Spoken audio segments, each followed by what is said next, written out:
Ես երեք մի քաղաքացու եմ հանդիպել Երևանում, ով ասել է ինձ հետևյալը. ասել է մենք հիմա զգում ենք, եւ քաղաքացին կենսաթոշակառու էր, մենք հիմա զգում ենք, որ պետությունը կանգնած է մեր մեջքին եւ սիրում է մեզ։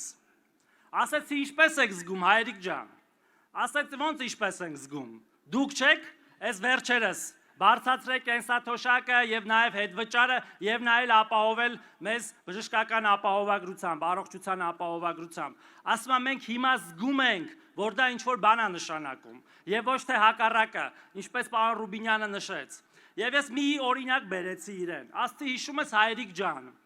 10 մի քիչ ավել տարի առաջ, երբ որ ընտրություններ էր լինում, տարբեր հատկապես համայնքներում բժշկական ակցիաներ էին անում։ Հիշում եք ժողովուրդ։ Այն որ Երևանից բժշկական խմբերով գալիս էին, դուք էլ հերթ էիք կանգնում այդ կենտրոններում, որ ձեզ հետազոտեին, որ ձեզ պետպատվերի ուղեգիր տային ու ասեին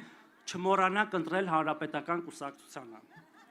Այդ ընտրակաշար ժողովուրդ ջան։ Իսկ այն ինչ որ մենք արել ենք, նախ խոստացած ենք եղել մեր նախընտրական ծրագրում։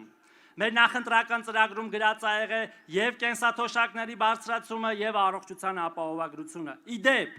մենք 7 անգամ բարձրացրել ենք կենսաթոշակները, 7 անգամ վերջի 8 տարիների ընթացքում։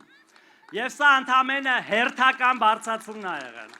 Հերթական բարձրացումն է եղել։ Ավելին, մեր նախընտրական ծրագրում ֆիքսված է, որ գնաճին համընթաց տեղի է ունենալու կենսաթոշակների ինդեքսավորում, որ դուք այլևս երբեք չստանաք այնքան կենսաթոշակ, որ այն նվազ լինի նվազագույն սպառողական զամբյուղից։ Եվ դա հենց պետության սերն է ձեր նկատմամբ։ Եվ ձեր սերը պետության նկատմամբ, որտեղ մեր աշխատավոր հարկ վճարող քաղաքացիների շնորհիվ այդ գումարները գոյանում պետական բյուջեում։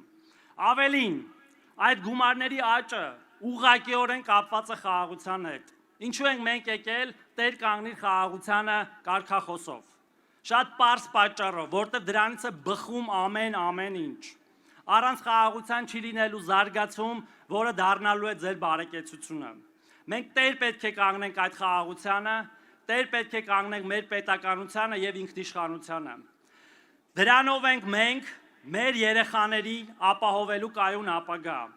մեր ընտանիքների մյուս ամենակարևոր անդամներին, մեր ավագ սերնդին եւ երեխաներին։ Հավանիչ տեսանյութը եւ բաժանորդագրվիչ նորությունները բաց չթողնելու համար։